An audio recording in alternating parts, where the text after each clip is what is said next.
Welcome again to this ongoing podcast that we're looking at the Finance Act. Very happy to have with me here a very esteemed guest, Corazon Ongoro. Corazon, I'm going to ask you to introduce yourself.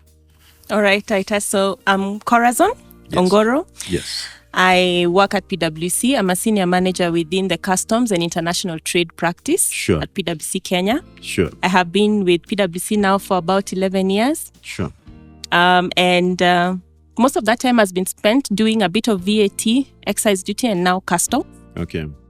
Okay, excellent. Anything in the Finance Act around customs? I think there's a lot in the Finance Act that we probably wouldn't think affects customs, but it does. Mm-hmm. So let me give you an example. You like fish? I love fish. So fish is now going to be subject to excise duty, imported fish, that is. Oh, wow. Yeah, so if you like that kind, then the moment the fish comes through, then you're going to have some import duty, which, by the way, is going to go high. Maybe I'll talk about that a little later. But it's going to be import duty. And then on top of that, you'll have the excise. And then on top of that, you'll have some VAT potentially. Yeah, maybe the VAT people would know whether fish will attract VAT actually. But that's going to be the impact for anything that is now going to have a higher transactional tax on it. Okay. So everything that is touching on VAT or excise will have Understood. Yeah. Understood. So you're recommending me to go look for another diet? No, I'm joking. One of the things that really strikes me, and this is something I want you to clarify to me, Corazon, is that I find that, every country in the East African community tends to ask for stay of applications on custom duty rates. And I always wonder, do we really have an East African customs union with all these stays of applications? I think we've made strides as far as putting together the customs union. It's not perfect, but you do raise a valid point. And here's why. So since 2016, 2017, thereabouts, the East Africa Community Common External Tariff, which is like our harmonized system for tariff classification, has been going through a comprehensive review. And that was completed in last year, so much so that we had a new version of the CET in 1st July 2022. But in this year's Gazette notice, there are so many changes that are touching on the CET. There are rates that are going higher. But even with those rates being as high, at 35%, because we used to be at 3 bands. We were at 0%, 10%, and 25%. And one of the key changes was that we went to 0%, 10%, 25%, and then a higher rate of 35%. Okay. But even with that 35%, would you believe that countries are still asking for a stay so that they can either get a 35% or some duty rate, a specific duty rate that gives a higher yield of duty? So it's still so prevalent these days, and one of the things that was touted as an advantage for the comprehensive review was that we would have much fewer stays. So I think that's something that countries should think about. Interesting. Was there anything interesting or unique that you saw in the East Africa, the EAC Gazette? There are some unique things. I think for Kenya, one of the unique ones is that we'll now have a higher duty rate on a lot of motor vehicles. Motor vehicles that we've traditionally brought in at 25% of duty are now going to go up to 35%. And I think over the last few months, you've seen how, people selling motor vehicles have been saying they're struggling. So the units are not being taken up as much as before. So that's going to be a problem for sure.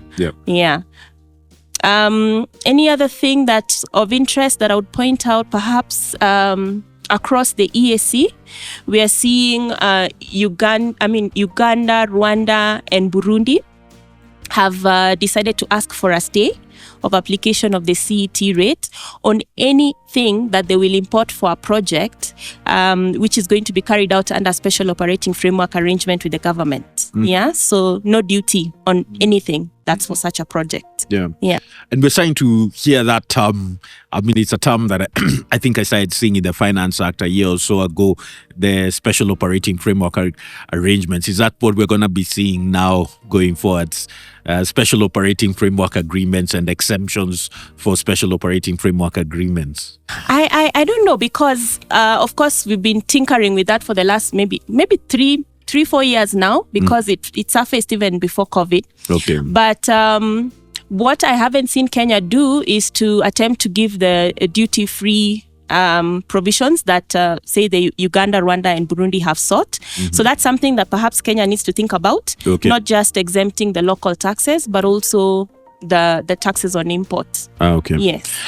And then maybe one other question that I have is around manufacturing, because I think customs, is either used as a tool to kind of promote domestic manufacturing, and I'm not sure how successful that customs is as a tool for that. But sometimes there are also some negative aspects of tax policy that affect manufacturing. So if you were advising manufacturers on what they should be doing for this fiscal year 23-24, what would you be telling them? So I think the partner states have done a decent job of trying to protect their own industries, and that's how come we have remissions that are granted for inputs and raw materials, so that people don't have to pay the full duty, or even don't have to pay any duty at all. But I think the trouble usually is that manufacturers then tend to get very comfortable, because as long as you get those incentives and you are focused on the local market, then you're happy, you're being protected. All you need to do is service the local market. And I think the losers become consumers, But what businesses should be thinking about is to try and make themselves competitive for markets outside of Kenya. And if you think about it, all of these incentives that you have under the East African Community, or even COMESA, and now what we are expecting under the Africa Continental Free Trade Area, if businesses could take those incentives and use them to their advantage and grow so that they can service a wider market, I think it would be really good for business. But beyond that, if you think about the environment within which we're operating, businesses want to recognize that we're going to have a very, very aggressive customs authority. That's what I reckon.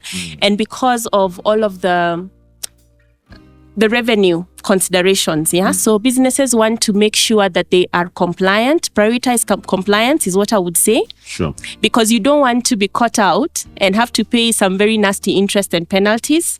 And later this year, we're expecting changes to the customs law and its regulations. And some of the driving reasons behind that change is that fines will go up to take care of inflation and the economic environment.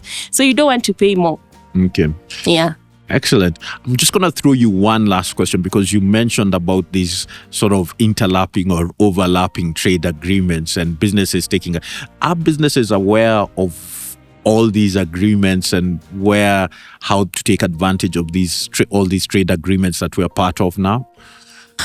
I think to some extent they are, but I think a lot of work still needs to be done. to let people know and make people aware, and especially micro, small and medium size enterprises. Okay. And I think there are efforts towards that. Just trying to get people to understand what's available for them. Okay. But a lot of effort also needs to go into businesses being part of the formulation of these agreements, because then you're able to contribute to what the agreement looks like in the end. Okay. Yeah. Excellent, Corazon. Thank you very much. I'm gonna close it here, Corazon, but I really did enjoy this discussion. I think you've cleared up quite a few things for me, and I really do welcome you back to keep on talking to us about customs. Thank you very much, Corazon. Thank you. Thank you.